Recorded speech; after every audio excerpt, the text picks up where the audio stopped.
Hello, thank you for joining us on the Hope Relentless Marriage Podcast. My name is Sarah Gale, and my husband Chad is joining us. And we are so thrilled that you are here with us as well. And so I want to encourage you for, again, being here. I do this every podcast. So if you listen every time, you know this is coming. And we need a little bit more encouragement. And so I don't shy away from this moment at all. So well done on making an investment in your marriage, on taking the time to be here and to learn and to be open because it matters. Marriages impact families, impact communities, and communities impact the world. So well done on changing the world. Yeah, I mean, I think it's important to celebrate our marriages. Speaking Mhm. of celebration, Sarah Gale and I just celebrated earlier this week 18 years of marriage. We're So adults. our marriage is an adult. And so that is exciting and was kind of fun to celebrate. Although sometimes the way marriage works around the anniversary itself, we had some of our own challenges. And but today, what we want to talk about is the idea of mind reading and other signs of perceived success in marriage. Oftentimes, as our relationship adds months and months turn into years and years turn into decades, we can fall into the trap of thinking our spouse should know better or our spouse should already know what I was thinking. Right. And so I might digress a bit, Chad, so you might have to just clean it up for me. But I was thinking of what you said as far as we had our celebration and it had its own challenges. Because if you recall, like the day before, we got in a pretty big argument. And this seems like it shouldn't happen because we've been married 18 years. We're professionals. We're professionally married because we put in the time. But it reminded me actually of our engagement when you proposed to me in Central Park in New York City on a horse and carriage ride. But leading up to that, I was the biggest brat. I was asking that you carry me through the streets of New York because my feet hurt from the high heels I was wearing. And I think sometimes as couples, we have this expectation and we think that things need to go a certain way. And if they don't, we reassess our whole relationship and think, oh my gosh, this isn't how it should happen. Like we're married 18 years. We shouldn't be getting in these fights. But the reality is we're always on a journey. We're always growing. And so it just reminded me when I was thinking about, a couple days ago when we did get in that disagreement and then just the course of our marriage as when you're married 18 years, you do reflect. You reflect on where you've been, where you've come, where you want to go. And so I just wanted to bring that up. Yeah, I mean, I think that's a good point, babe. Sometimes in marriage, it isn't that we always agree on everything the longer we've been married. Hopefully, it means when there's disagreement that we've learned some tools to create clarity and essentially regain unity faster. Yeah. Right. And so Yeah. sometimes when maybe early in our relationship, we either just don't bring things up at all because we don't want Mhm. to create tension in the relationship, which that's not a solution, right? Sweeping things Mhm. under the rug is not a good long-term strategy. But Mhm. we're going to have disagreements. We're going to see things differently. And we'll talk about that a little bit more here today. But the important thing isn't to not have arguments, it's to look at, are we growing in our ability to manage tension or disagreement or difficulty? Are we able to listen? Are we able to respect? Are we able to ultimately get back in unity so that we can enjoy each other? And I know by the time we got to our date, we were able to enjoy conversation, enjoy the moment, be present. But yeah, even 18 years in, there are still some challenges and struggles along this journey for sure. Right. Yep. And so back to the mind reading, because I'm reading your mind right now. And I hear it saying, get back on track.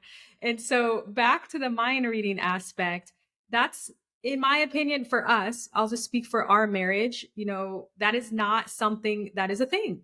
And there's some research that you'll find that says, mind reading is perfectly okay in couples. And I think the truth of it is, if it's okay in your relationship and you guys have created an art of reading each other's mind, then good for you. If it doesn't create dissension and you love it, then hey, let's keep doing it.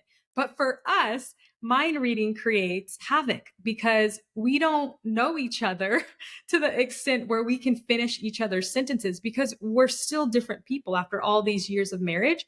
And to be honest, sometimes things change. After 18 years of marriage, what Chad might have preferred in one setting is something different than what he prefers in this current setting. And so it's always best for our relationship. And I think overall, when we think about couples, it is beneficial when we let our spouse just say what they want to say.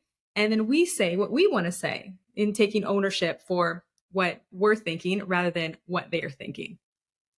Yeah, and I think when it comes to mind reading or having similar opinions or values or ideas, there's definitely a lot of areas where we overlap. Mm-hmm. Oftentimes, as parents with the boys, one of us something will come up, one of us will be with the boys and say something, the other one wasn't there. Then, kind of switches place, and all of a sudden we're with the boys and we find out, oh, mom just said that, oh, dad just said that. So there's definitely times Mm-hmm. where our our thoughts, our opinions, our values are in unity and are in agreement. And so those areas are fine. But there's plenty of areas where I go to speak for you or you go to speak for me, and it's off base.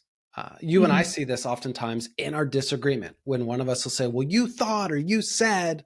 And when we just back up and just be like, hey, can you clarify what you're thinking here? Or can you clarify what you're saying? I know for me, oftentimes I will say like, wow, like, no, that's not what I think or what I say at all.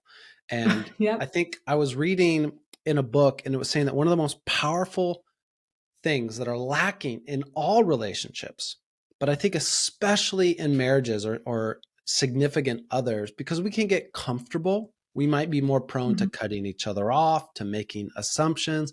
But it said one of the most valuable skills that we can get in relationships is is listening. Is simply Mm-hmm. not already having the answer, but actually listening with the objective of understanding the other person.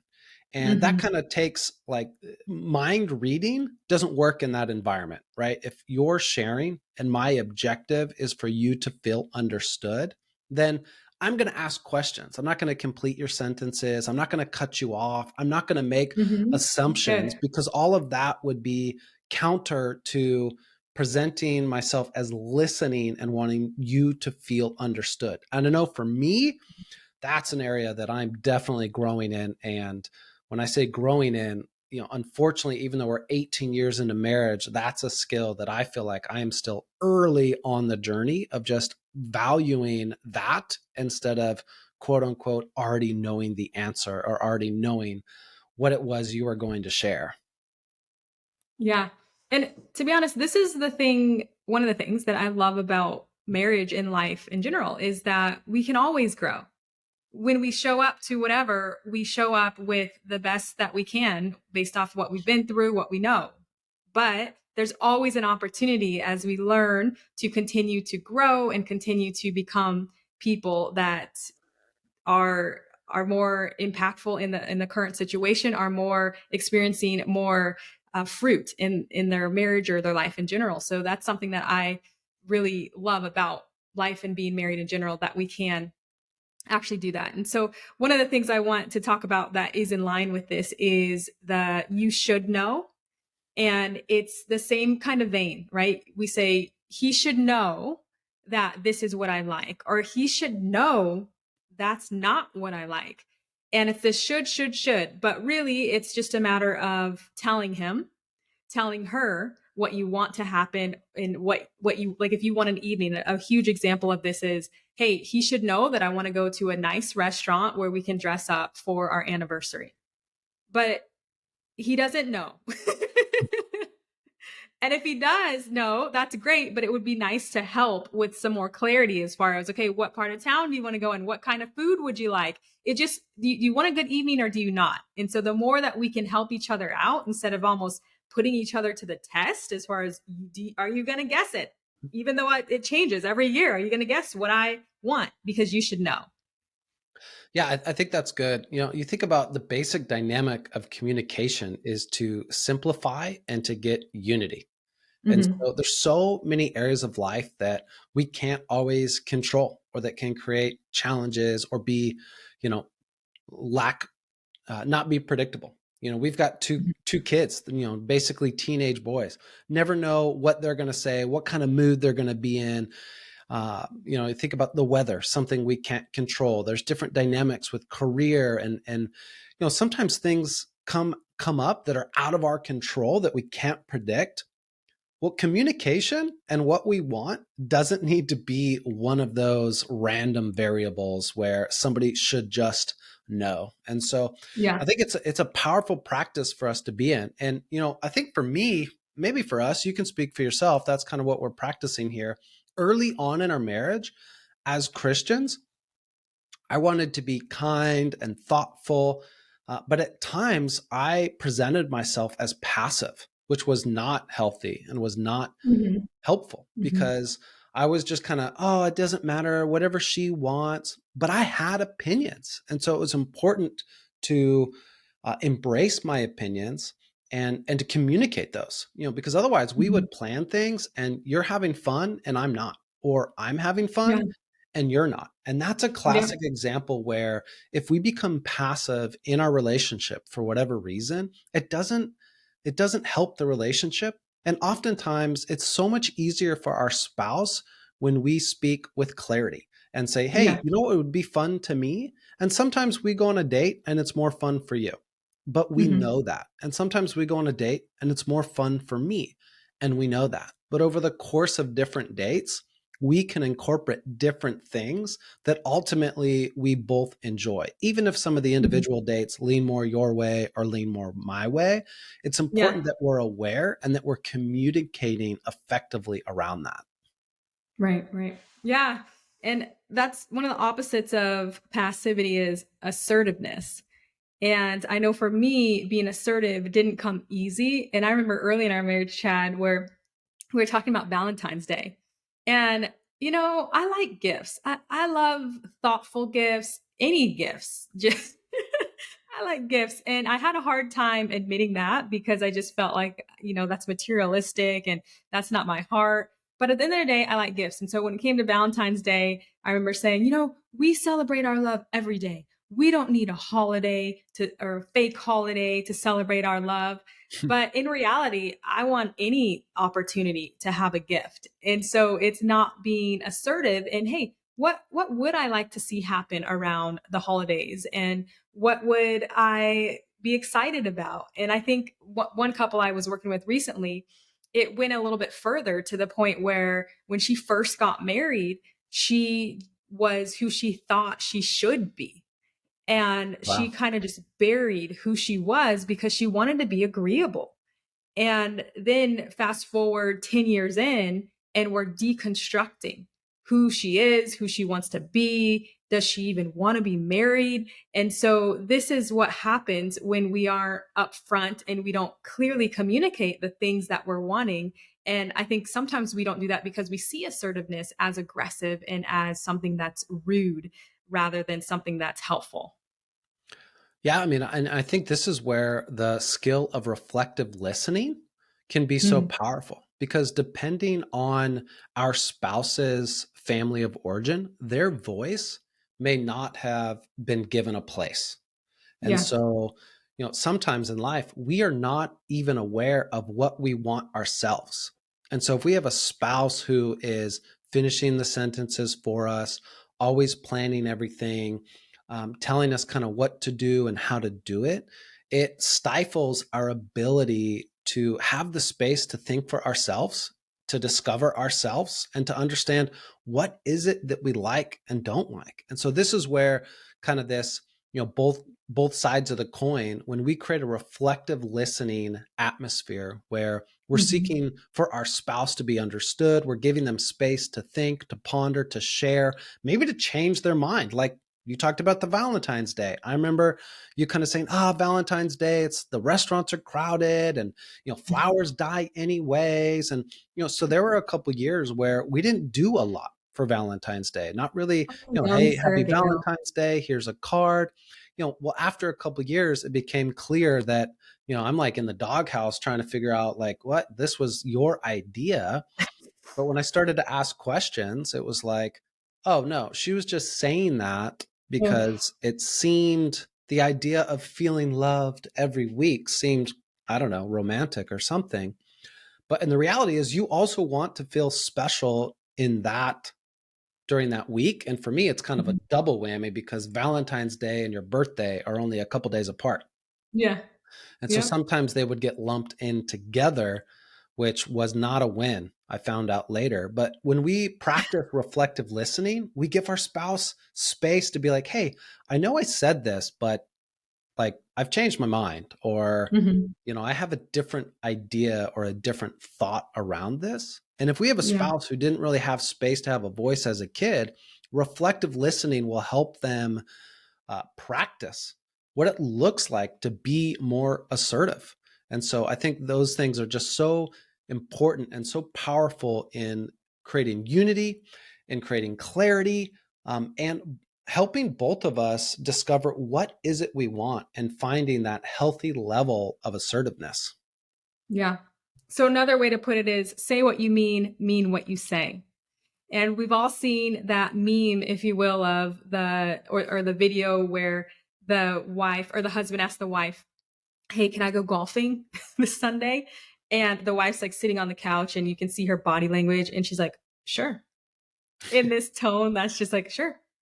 And then the husband is kind of looking around and seeing, okay, does she mean it? Does she not? And there's this game of like, he's gonna feel guilty if he goes, he's gonna be mad if he stays. And then meanwhile, the wife does not want him to go, but she won't say it.